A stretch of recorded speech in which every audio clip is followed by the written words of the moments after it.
네, 여러분 안녕하십니까. 월남 이상제 일대기 2권 중 14부를 읽어드릴 차례입니다. 이 영상은 시각장애인과 나이 많아 독서가 어려운 분들을 위해서 읽어드리는 독서 프로젝트이고요. 청소년들이 들으면 아주 읽으면 좋은 책이라고 말씀드릴 수 있겠습니다.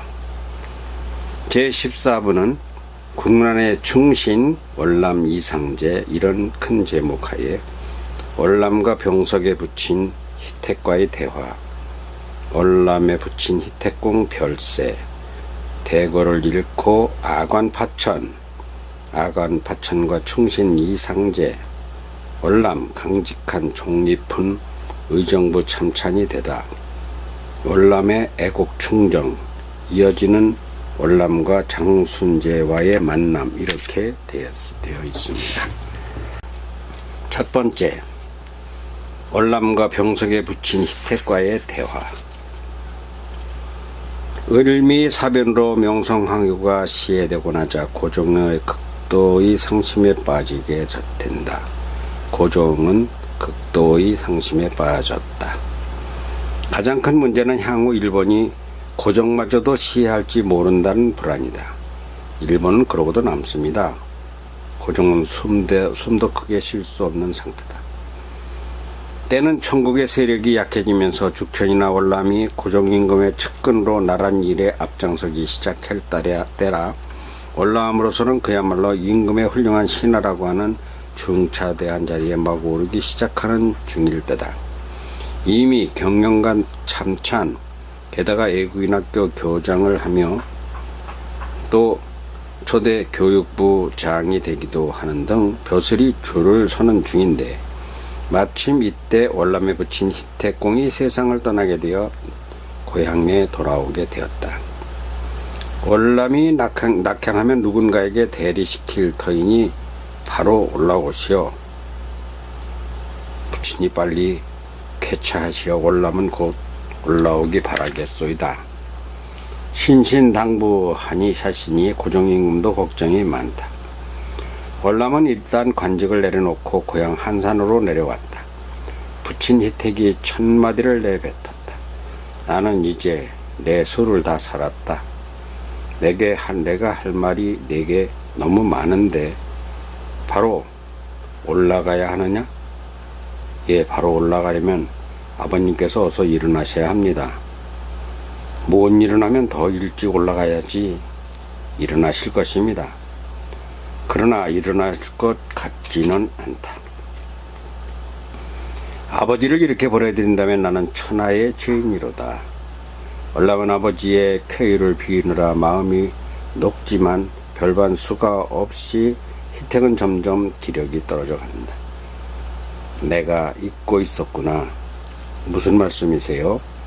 월남은 해산 스승님의 소천할 때 많은 이야기를 듣고 싶다던 생각이 났다.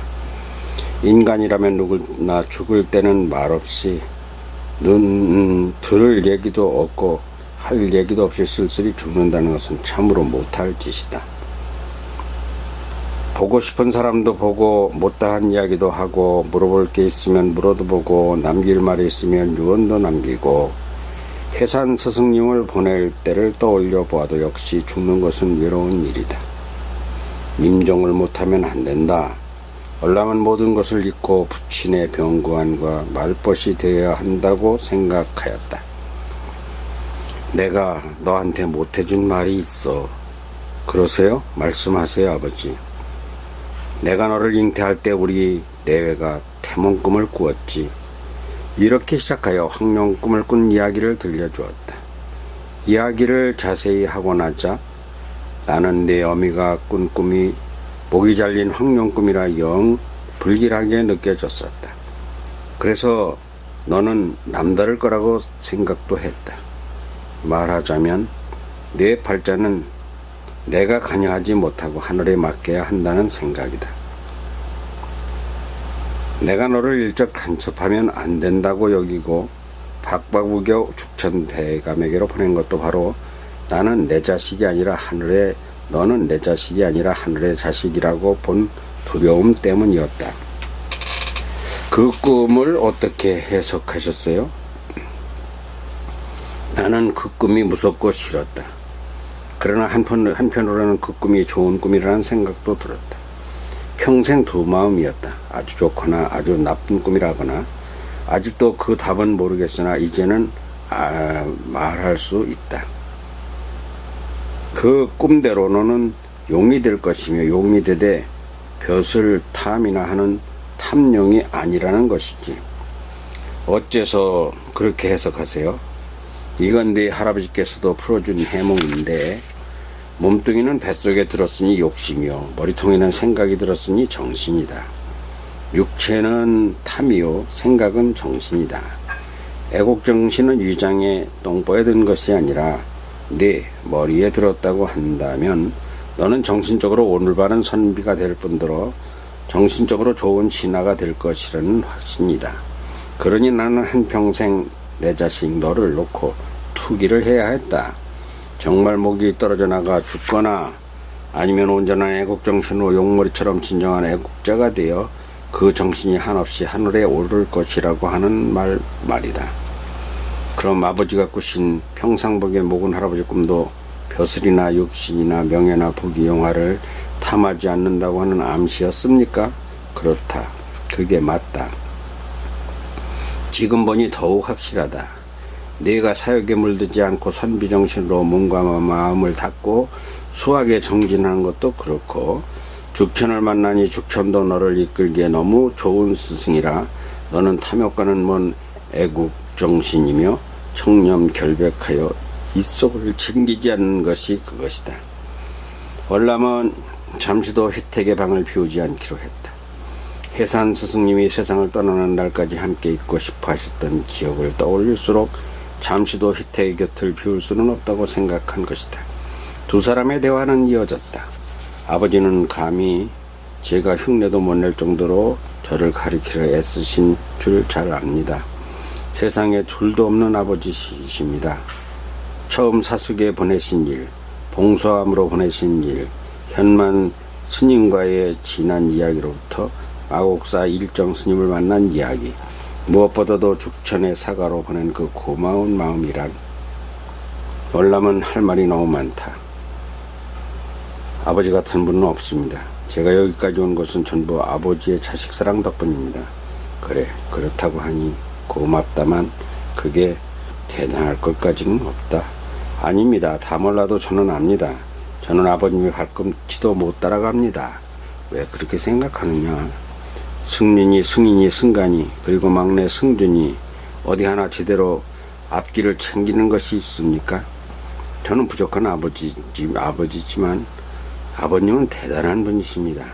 그건 나하고 생각이 틀리는구나. 그러세요? 무엇이요? 나는 너만 키웠으니 나야 보통 아니니? 보통 아비지. 동물도 제 자식은 기르는 법이다. 무슨 말씀이세요? 물론 내 자식을 잘 키우는 거 중요하지. 그러나 내가 너를 키우면서 욕심이 있었다. 그것은 내 자식만 키우는 동물적 아비가 아니라 두루 백성을 키우는 백성의 아비가 되기를 바랬다고 하는 욕심 말이다. 누군들 제 자식 귀한 줄이야 모르겠느냐? 그건 필부도 하는 것.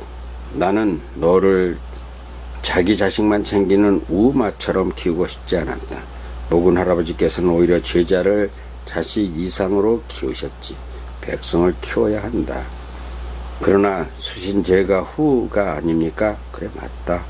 그러나 하다못해 미물이라도 태어나면 모든 것이 다 꼭 아비가 뒤를 봐줘야 크는 것도 아니고, 그러면 좋지만 스스로 커도 봐준 자식보다 낮게 크는 경우도 많아. 승린이 사형제는 잘 클 것이다. 아비 노릇이라고 하는 것이 장가버리면 다가 아니야. 앞으로 하기 싫어도 아비 노릇을 할 게 많으니 애들 과거 안 봤다고 다 끝나는 것도 아니다.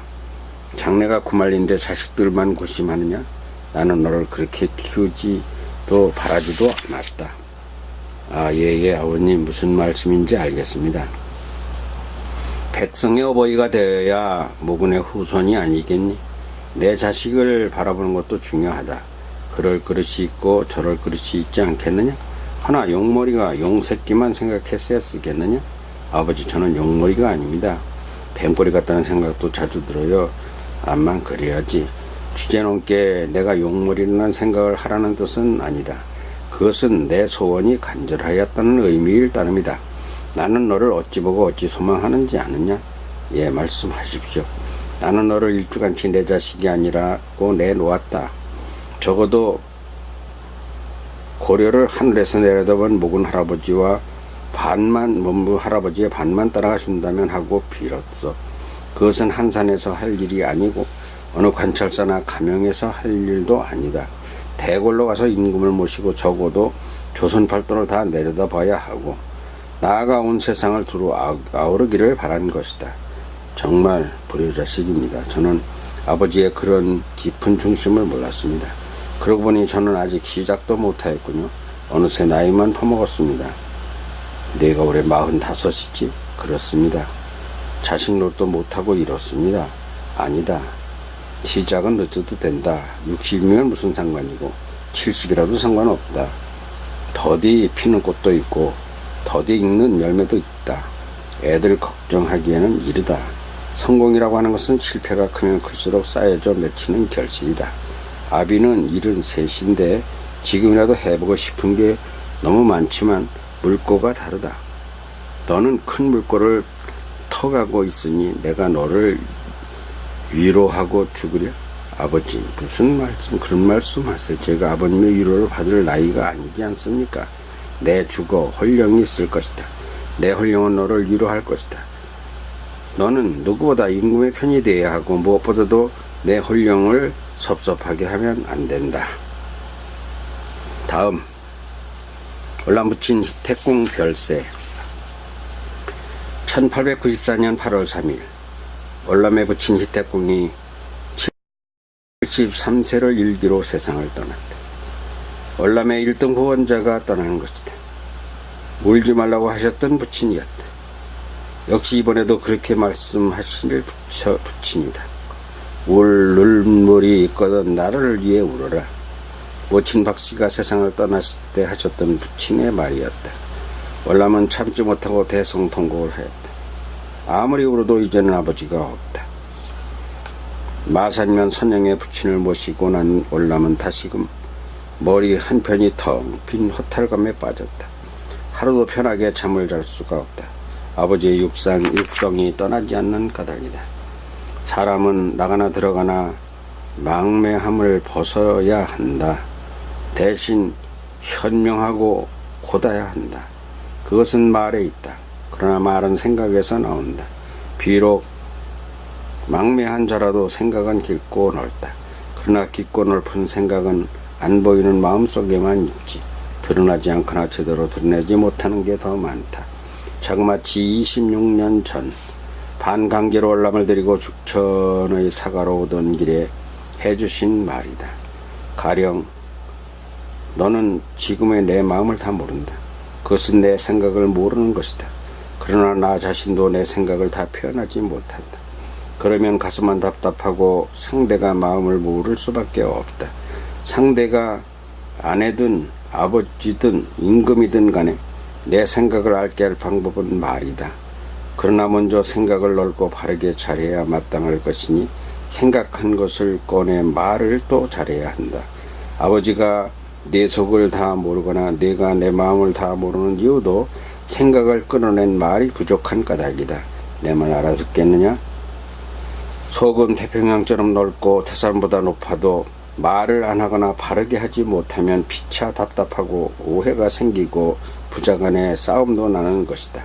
그래서 제대로 잘된 생각이라도 말을 전달하는 것, 즉 이 말이라고 하는 것이 전부를 지배하되 나라와 인간관계와 성공과 실패를 좌지우지한다는 것이다. 그래서 말을 잘하는 재주를 연마해야 망매함을 벗고 현명함에 이르는 것이다. 아버지는 여기서부터 재주가 부족한 까닭에 조상님 앞에 불효자가 된 것이다. 그렇다. 생각 위에 말이 있고 말 위에 붓이 있다. 꼭 알아야 할 것이 이제 말한 용장은 무식하여도 용장이다. 그러나 지장은 무식하지 않은 장군이다. 손자가 말한 무전승과 장자가 말한 상선은 무리라고 하는 것도 맥을 같이 하는 말이다. 이기는 것에도 여러 가지가 있다는 뜻이다. 주먹으로 이기고 총칼로 이기는 것이 용장이라면 싸우지 않고 보내고 오라고 하여 만나서 대화로 전쟁을 막고 취할 바를 얻는다면 아까운 생명 다치지 않고 뜻을 이루었으니 일거양득이다. 그래서 꼭 하고 싶은 말은 주먹으로 이기는 것보다 말로 이겨야 한다는 것이며 이것이 현명이요 망매함을 벗는 장수가 되는 길이다. 내가 인생의 목표로 정하고 내가 크게 기대하는 꿈이 바로 칼이 아니라 말을 무기로 하여 임금님께 백성과 나라를 잘 다스리도록 충성스러운 신하가 되는 것이라고 하는 것은 바로 주먹이 아닌 말이며 무관이 아닌 문관이라는 문관이 되라는 것이다. 월남은 다시금 전에 했던 희택의 말에 깊이 빠져든다. 장음훈과 유한스키어의 말싸움이 생각난다. 그러나 말은 하고 나면 사라진다. 그래서 말의 윗자리가 붓이다. 그러므로 힘에는 져도 좋다. 하지만 말에는 지면 안 된다. 더 나아가 말에는 좀 져도 좋다. 그러나 절대로 붓으로 쓰는 글싸움에서 지면 끝장이다.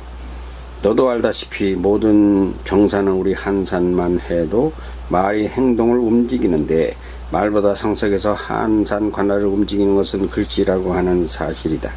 문제는 생각만큼 말을 못하고 말만큼의 글을 써내지 못하므로 이 세상에서 글이 가장 어렵기 때문에 글에서 찌면 대책이 없다. 글이란 무엇이냐? 문서다. 왕의 말이 어명이지만 어명은 글로써 나타나 교지가 되고 칙서가 된다. 한양 궁궐에서 임금이 아무리 소리를 질러도 한산이나 궁주 가명에서는 듣지 못하나 교지나 칙령이 내려오면 그것이 말을 드러내어 어명이 살아 움직인다. 바로 그래서 학문의 길로 가야 큰 인물이 된다는 것이니 말도 잘하고 글도 잘 쓰는 너 상제가 되어야 한다. 할 수 있다. 너는. 월남이 부친 희택공을 극진히 추모하는데 조정에서는 속히 입궐하라고 성하다. 잊어야 하나? 잊지 못할 아버지. 그러나 잊고 올라가야 한다. 다시 관직에 복직하여 임금의 곁을 지키게 된다. 임금의 곁을 지키게 된다. 대궐을 잃고 아관 파천. 아관이란 아라사 공사관을 줄인 말이다. 아라사는 러시아의 당시 국명이다. 파천이란 피하여 옮겨갔다는 뜻이다. 1896년 이미 고종 34년 2월 11일 을미일 고종과 왕세자 순종이 경복궁을 떠나 정동 아라사 공관으로 이여하였고 같은 날 왕태후 폐하 장씨의 친왕 이강의 모친의 태자빈 순종비 민씨는 안국동 전 판서 홍순영의 사가로 어차 옮겼다. 다시 재집권한 김홍집 내각은 동학남과 같은 해 1894년 사망하기 전 명성하고 시에 이어 걷잡지 못할 친일 세력에 접어들었다. 명성하가 시해된 바로 그해 초겨울 을미사변 이후 신변의 위협을 느낀 고종과 왕세자가 1896년 왕궁을 버리고 아라사 공관으로 옮겨 거처한 사건을 아관파천이라 하는데 아관파천으로 인하여 독립협회가 움트게 되고 만민공동회가 열리게 되어 월남 이상제의 본격적인 애국애족 구국 독립운동이 전개되어 가게 되는 것이다. 죽천과 월남은 친로도 친일도 참여하지 않았으며 이미 청국과는 감정이 나쁜 사이이고 굳이 따지고 편을 가른다면 미국 공사관 근무 연유로 친미에 가깝다고 볼 것이나 죽천과 월남은 어디까지나 고종파라고 보아야 한다. 이는 월남이 어려서 배운 나라란 무엇이냐고 하는 현만 스승의 가르침을 그대로 따른 것이다. 나라는 임금과 땅과 백성이다. 국민이 주인인 것을 민주주의라 하고 구태여 분해한다면 황권 제일주의 노선을 가진 고종의 신하였다. 보기 드문 충성심으로 항상 고종을 보좌하며 나라의 발전을 꾀하는 당시로서는 보기 어려운 올곧은 정치 노선을 견지한 것이다. 게다가 미국 공사관 서기관으로 재직하며 비로소 민주주의에 대해 관심을 가지게 된다. 그러나 두 사람의 민주주의파는 완전 미국식이 아니라 영국식 여왕 제도 아래 상권 분립 형태를 생각 속에 담고 있는 상태로서 이렇다 저렇다 논쟁의 소지가 되는 편 가르기를 거부하는 것이다. 명성황후는 대한제국으로 고종이 황제가 되면서 나중에 추존된 것이며 명성황후란 추존된 것이며 당시로 보면 명성왕후였다고 할 것이나 실은 명성이란 시호가 아니라 당시에는 왕후 폐하로 불리다가 시계를 맞아 즉시 대죽 왕으로 불렸으며 1897년 대한제국 선포에 따라 명성이라는 시호가 내려졌다.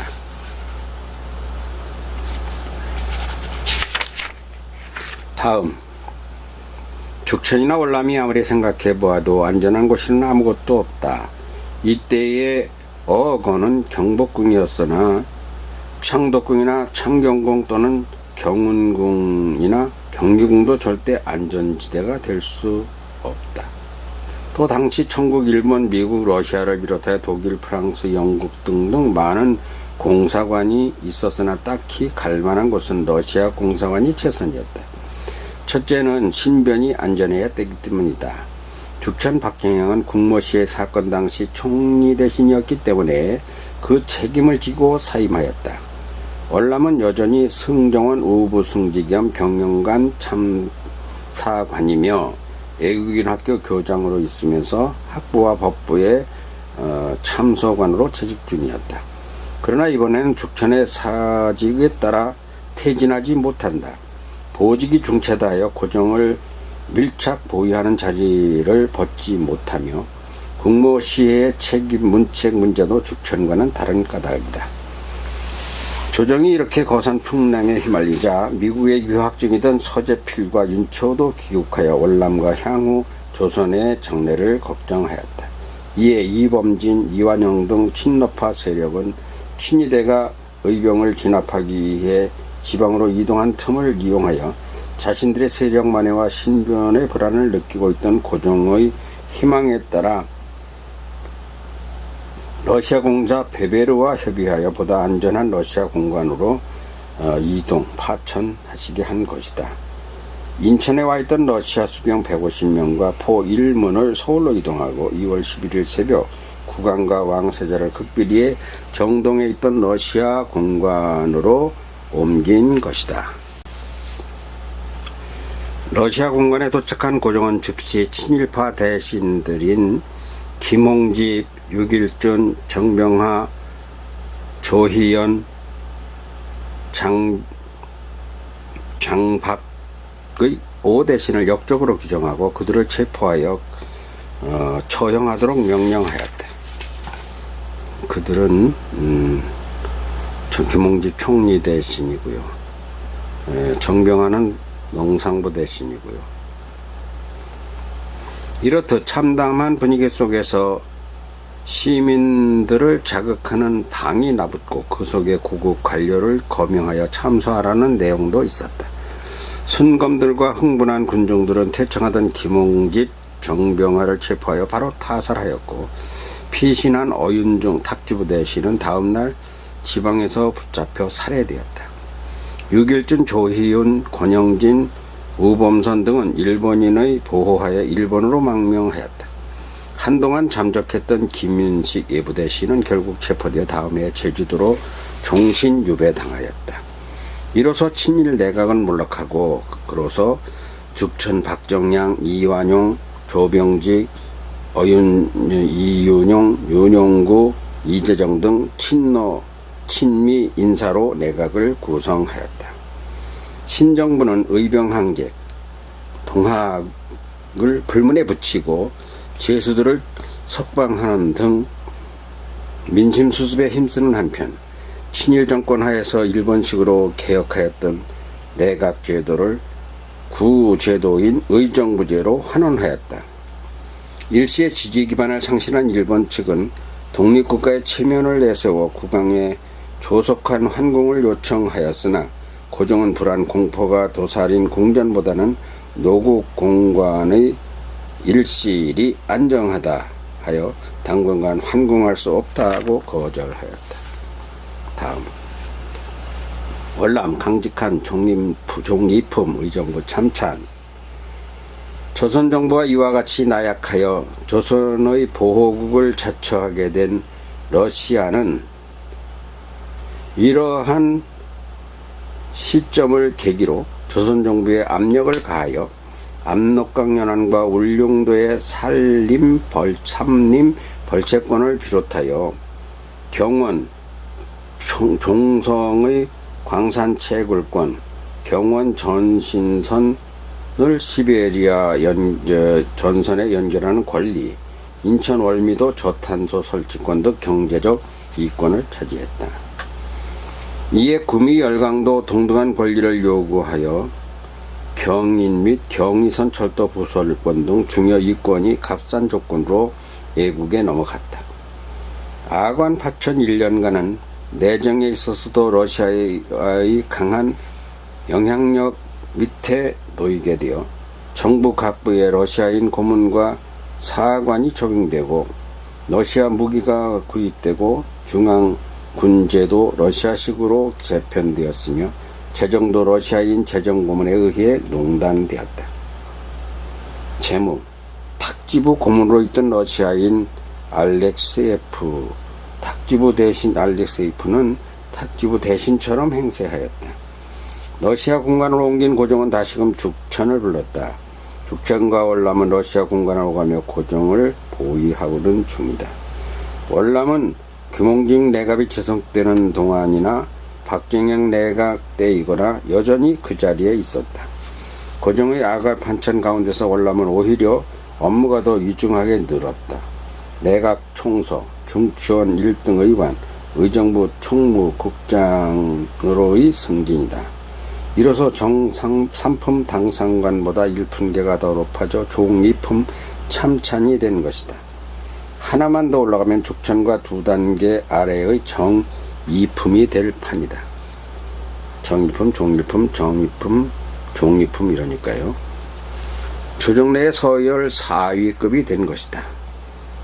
총무국장이 하는 업무는 종전 일제식 의정부 개편에서 의정부라 바뀐 이전의 내각 총서와 같은 것이다. 총무국장이란 총무처 장관에 해당하는 높은 자리다. 하지만 월남의 일생에서 임금이 지금 이보다 더 어려운 시기가 없는 상태다. 아무튼 종기품이란 얼마나 높은 벼슬인가. 한산 군수가 종4품이며 경암 박재금 대감이 강화 판관 재직 시에 종4품에서 전주 유수로 가서 정4품이었으니 하늘을 찌르는 높은 벼슬이다. 그러나 나라가 어지럽다. 허나 이에 월남은 벼슬복이 없음에 탄하지 않고 나라 안정이 복이 없음을 걱정할 뿐이다. 어차피 일하라고 맡긴 벼슬이기에 봄이나 겨울이나 추우나 더우나 나라가 처한 현실에서 최선을 다해 임금을 보좌하는 것은 당연한 것이기에 묵묵하고도 소신에 따라 모든 업무를 처리하며 오직 국왕의 뜻을 펴 나라가 안정되기만 바랄 뿐이다. 총무국장은 또 임금에게 올라오는 모든 상소문까지 1차 검증하여 올리는 막중한 벼슬자리다. 어느 날 월남이 아관 파천 중인 러시아 공간에 도착하니 보라색 보자기에 쌓인 두툼한 상소문 서류 뭉치가 보였다. 날씨는 아주 추웠다. 방은 더 추웠다. 허허, 임금님이 계신 방이 이렇게 추워서 쓰겠나? 혼잣말처럼 내던 증언은 고정이 보는 앞에서 감히 순식간에 상소문 서류를 보자기처럼 난로에 집어쳐 넣어버렸다. 고정이 깜짝 놀랐다. 아니 월남, 그것은 내게 올린 상소문이 아니오? 그걸 난로에 쳐넣다니 웬일이오? 고정이 진노하게 생겼다. 월남은 고정 앞에 납작 엎드려 아뢰었다. 전하, 서인을 죽이소서. 감히 전하께 올리는 상소문을 소신이 불살랐사옵니나이다. 월남이 흐느끼자 고정이 물었다. 영문을 말해보시오. 저것은 소신이 안 봐도 압니다. 저것은 러시아 통역 김홍육과 공중내시 강석호 등이 돈을 받아먹고 전하의 윤호를 청원하는 매관매직 상소문으로서 전하의 성심을 흐릴 것이며 바르지 못한 줄 알기에 그리하였습니다. 조정은 온갖 파당으로 임금은 궁에서 쫓겨나 더부살이를 하건만 여전히 충신보다 탕관오리가 극성이었다. 아 그리요 내가 월남을 압니다. 그 묻지 않겠소이다. 고종은 노하지 않고 오히려 월남의 기백을 치하하였다. 한 번은 역시 러시아 공관 아관 파천 중에 참정 대신 박제순이 입시하였다. 후일 매국노화되어 을세너각의 오적이 된 박제순은 월남보다 8년이 연하다. 박제순은 월남에게 속삭대어 말하기를 내가 내 아래 둘 위원을 필요로 하여 몇십 명을 쓰려고 합니다. 그러니 이천 참찬도 몇 명 같이 쓰시지요? 속내가 빤히 들여다보였다. 지금 월남에게도 쓰라고 하는 뜻이 무엇인 또 안다.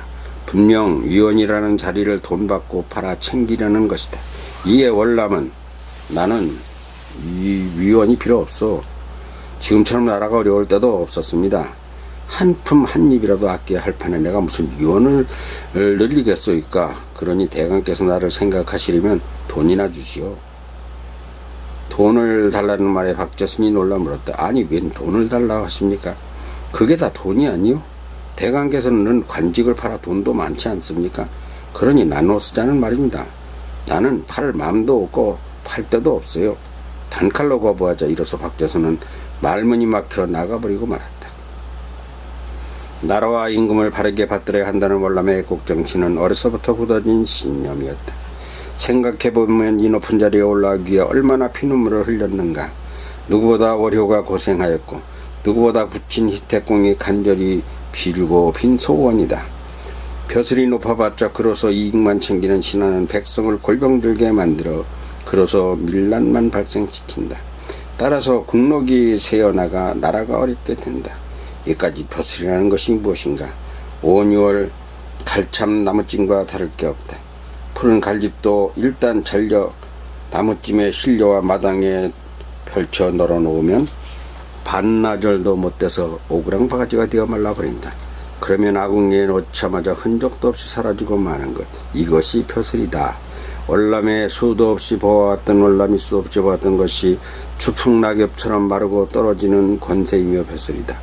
향후 대원군 같은 거물도 끈떨어진 가신새가 되어 심지어는 천국 텐진으로 끌려가 영의 몸이 되기도 했으며 신정왕후도 죽고 명성왕후마저도 세상을 떠났으며 주천 같은 대감들 일본에서 귀국을 못하니 절개들은 바로 돌아왔으나 이렇게 헛된 것이 벼슬이고 권세가 아니더라는 말인가.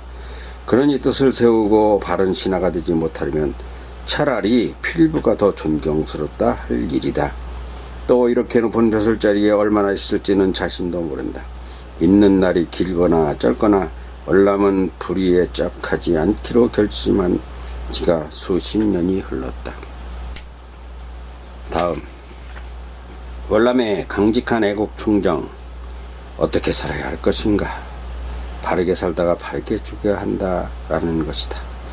그러나 작은 나무는 강풍에도 부러지지 않으나 큰 나무는 꺾이기 쉽다. 한 번은 폐지된 전운사의 부활을 올리는 상소가 줄을 이었다.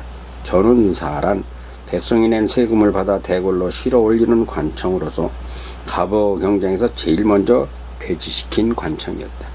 전운사 관리들이 받은 공물의 절반은 떼어먹고 조망만큼만 갖다 바쳐 동학농민운동이 일어난 중요한 원인 가운데는 전운사 관리에 대한 축출과 징벌과 폐지를 요구하는 내용이 핵심이었다고 볼 수도 있어 대표적인 썩은 관리 오리관청이었다.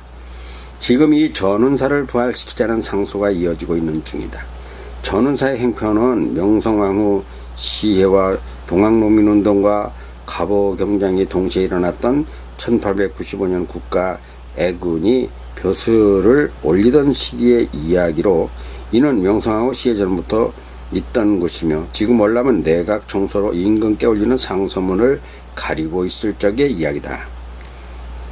갑오경장은 전운사를 공물 대신로만 받게 고쳐버렸다. 그러나 먹을거리가 없으니 탄관오리들은 전운사를 부활시켜야 한다고 연거푸 상서를 올려 마침내 고종은 그렇게 할 결심으로 그러라고 제가하였다. 하루는 임금이 탁부 대신 민종묵에게 전운사 복구를 명한 지가 오랜데 어째서 아직껏 반포를 지연하느냐라고 문책하였다. 그러자 민종묵은 전하의 제가가 나자마자 총묵으로 보낸 지가 벌써 몇 달이 지났는데 총무국장 이상제가 그걸 못한다고 고집을 부리며 반포하지를 않습니다 하고 일러바쳤다. 고종은 경로하여 이게 무슨 소린가? 이상제가 뭔데 내용을 가지고 몇 달을 끌어안고 있는 거야. 당장 반포하라 하시게 하고 엄명을 내렸다. 의기양양한 탁주부 대신 민종묵은 각 직방 월남을 찾아와 대노하시며 엄명한다고 하셨으니 이제는 반포하라고 밀어붙였다. 이에 월남은 태연자약하게 말했다. 대감, 전운사로 인해 삼남지방이 쑥대밭이 됐어 버렸었고 결국 동학난도 그래서 일어난 것 아닙니까? 청일전쟁에서 일본이 이금으로 인하여 더 강하게 조선 침략을 위한 목적으로 국모가 시해되지 않았습니까? 아관 파천도 국모 시해가 원인입니다. 이런 악습을 또 부활시키면 나라가 얼마나 더 큰 위기에 처하겠습니까? 이 사람 보기에 전하가 엄명이라고 하셨다 하지 않았는가? 못합니다. 그것은 성심을 흐린 대감 같은 분이 오도로 인하여 내린 전하의 잘못된 윤허였습니다. 그것은 결코 전하의 성심이 아니십니다. 자네가 감히 엄명을 거역할 참인가? 예, 본관이 이 자리에 있는 한 저는 죽어도 그 칙령은 반포할 수가 없습니다. 월남은 강하게 거부하였다. 민종묵이 다시 전하께 사실대로 고하고 나와 이국장, 전하의 노여움이 대단하십니다. 그 웬 고집이 그리 세시오? 전하께서 대노하심이 극심하여 감히 더 이상 여쭐 수 없소이다. 이국장이 마음을 돌리시오 하였다. 이를 본 심상호는 참으로 아까운 인멸이긴 한데 이상제가 오늘 죽는구나 하고 걱정했다. 심상호는 월남을 잘 이해하는 사람이다. 가만히 생각해보니 저대로 두었다가는 이상제가 죽게 생긴 것이다. 하여 민종무가 같이 월남을 변호하려고 어전에 들어갔다가 어두를 물어봐야 전을 나왔다. 그리고 월남에게 말했다. 이보시오, 월남, 안 죽게 되었소이다. 그 사이 전하께서 느낀 바가 있어서 전운사 복구를 허락하지 않겠다고 하셨소이다. 오히려 이국장의 충성심을 치하시까지 했습니다 하는 것이다. 월남은 순간 통곡이 터졌다. 꼭 죽을 짓을 하였다고 보면 맞는 말이고 죽이면 죽어야 할 어명을 거역한 것이다. 그러나 전하께서 자신의 본심을 아셨다는 얘기다. 이렇게 성명이 밝고 높으신 전하이건만 못된 신하들이 성명을 흐리게 하고 있구나. 더욱 충실해야 한다. 월남은 죽도록 충성하기로 결심하였다. 다음, 이어지는 월남과 장순제와의 만남. 1896년 월남은 지금 의정부 내각 총서로 재직 중이다. 교수 장씨가 또 찾아와 두 번째 월남을 만났다. 행남마범 길동과 전묵이 애를 먹으며 안채로 가라고 해도 싫다면서 역시 막무가내로 월남이 거하는 사랑채로 뛰어들어와 막지 못하여 만난 것이다.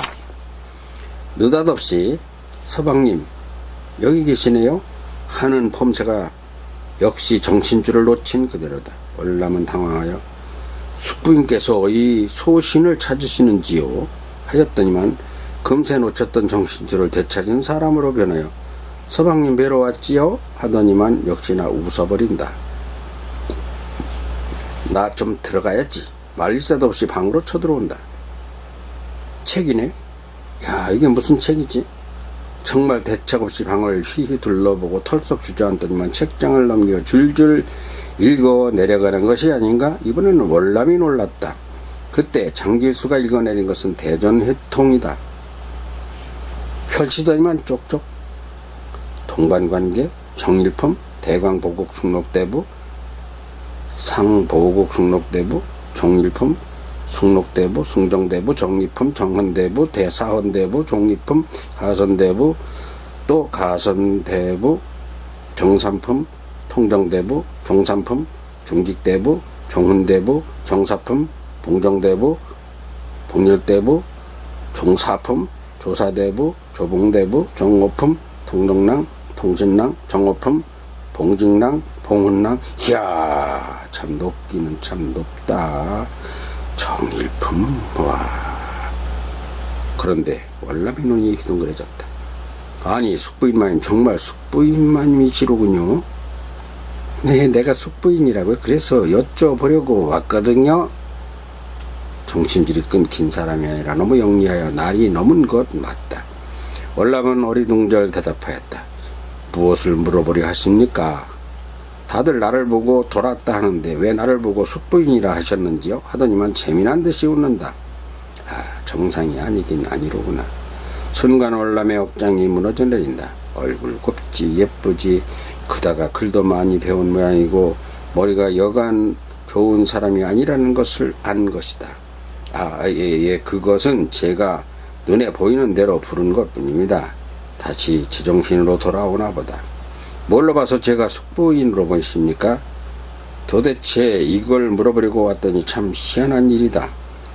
전에도 오셨었다면서요? 그래 나한테 그걸 물어보러 오셨었나요? 그때 밖에서 전목이 부른다. 서방님 어서 안채로 가라 하시지요. 그러나 강제로 안채로 가라 할 일이 아니다. 알았네 하자 전목의 말을 알아들었다. 전목의 말을 알아들었다. 내가 안채 온 게 아니거든요. 그런데 누구세요? 갑자기 월남에게 누구냐고 물었다. 난감한 일이다. 정상인으로 대하기도 편치 않고 그렇다고 병자로 보기에도 딱하기 때문에 가슴이 아리다. 나요? 월남이요. 정상인으로 대해 점잖게 말해주었다. 월남이 호입니까? 예, 맞아요. 문득 월효가 떠오른다. 고향의 월효. 이를 줄여 월남이라 한 것이 자신의 호이기 때문이다. 벼슬은 뭔데요? 이번에는 대답할 일이 아니지 싶다. 그건 천천히 알아도 되세요. 숙부인마님. 그러니 돌아가세요. 들은 척도 하지 않자. 그럼 숙부인마님의 존함은 무엇입니까? 나요? 하하. 장순재 안동장가 순자 순할 순 있을 제 알았어요? 장순재. 그런데 보내게 될 일이 이게 쉽지가 않아. 달래서 보내려 했더니 안채로 들어가려고도 하지 않는다. 그때 정경부인 장씨마님이 나왔으나 곧 돌아가겠다고만 들어가겠다고만 한다. 그 후 몇 달이 지난 어느 날 잊어버렸는데 또 왔다. 문제는 늦은 밤 더러워진 옷을 입은 것으로 보아 아무래도 담장을 넘어 들어온 것 같다. 저녁 밤에 온 것이다. 절대 나 왔다고 알리지 마세요. 아셨지요? 월남 서방님? 사정을 한다. 월남은 달래서 보내려 하다 도저히 가려고 하지를 않아 무시하고 하는 수 없이 이번에도 정경부인을 불러냈다. 알았어. 갈 테니까 들어가라고. 짜증을 내는 고집으로 봐 갈 생각이 없는 사람이다. 제가 알아서 가시게 하겠습니다. 공연히 힘들게 정경부인만 오시게 한 모양이다. 밤이 늦어가는데 강제로 보낼 수도 없어. 정경부인이 난처해 어쩔 바를 모른다. 좀 지나자 월남이 입을 열었다. 정경부인 마님, 몸도 무거우신데 제가 알아서 전목을 시켜 모셔다 드리려 하겠습니다. 벌써 첫 딸을 낳았고 어느새 둘째를 가져 정경부인은 서 있기도 불편해 보인 까닭이다. 정경부인은 안으로 들어갔다. 아고 졸려라. 자고 가야지. 그러더니만 순간 픽 쓰러져 금세 잠이 들어버렸다. 어이 전묵이. 예 서방님. 전묵은 처음부터 아직도 서방님이라 부른다. 그냥 들어가게. 자고 가시게 둬야지 별 수가 없네. 아니 서방님, 대감마님 정경부인 마님이 하시면 어쩌시려고요? 아시면 아시는 거지 뭐 자는 사람을 뛰어밀고 갈 수는 없지 않은가? 됐네. 참 어처구니가 없다. 상상도 못할 일이다. 정경부인보다 4세가 연상이라니까 승륜의 처 며느리와 동갑이다. 사람이 먹고 사는 것이야 남녀가 다르고 노소가 다를 게 뭐가 있겠는가. 얼람도 아무 의식 없이 잠이 들었고 아침에 일어나 보니 언제 소리소문도 없이 가버리고 없다. 새벽 일찍 돌아간 모양이다. 네, 여기까지 이로써 이제 제 14부 읽어드리기를 마쳤습니다. 어느덧 제2권에서도 이제 14부, 15부 일부만을 남겨놓고 있습니다. 한국의 근대사를 볼 것 같으면요, 지금 보시는 것 같이 이렇게 참, 그걸 뭐라고 하죠? 수침, 침몰, 뭐 뒤집어졌다, 제껴졌다. 역사가 참 생각해보면 나라가 이렇게 안정되어 가는 과정이 참 전통할 일도 있고 분한 일도 있고, 14부에서는 명성황후도 이렇게 떠나고 아관 파천되어 러시아 공관에 있죠. 지금 러시아 공관은 덩그만하니 교회 종탑같이 그것만 하나 남아있죠. 여기 언젠가 찍어놓은 영상이 있었었죠. 예, 시각장애인 여러분 잘 들고 계시면 고맙고, 청소년과 어린이 여러분, 또 학부모들, 학생 여러분들 관심 가지고 참여해서 들어주시기 바랍니다. 저는 이걸 75부작을 읽기 위해 제가 이 틀니가를 해가지고요, 틀니를 해서 이 발음이요, 내 글씨는 똑바로 보이는데 이 혀가 돌아가려면 한 잔씩 걸려요. 우둔한 면도 있고. 그래도 열심히 읽고 있습니다. 이제 2권 마지막 15부 한 번 남았습니다. 감사합니다. 시청해주신 여러분 고맙습니다.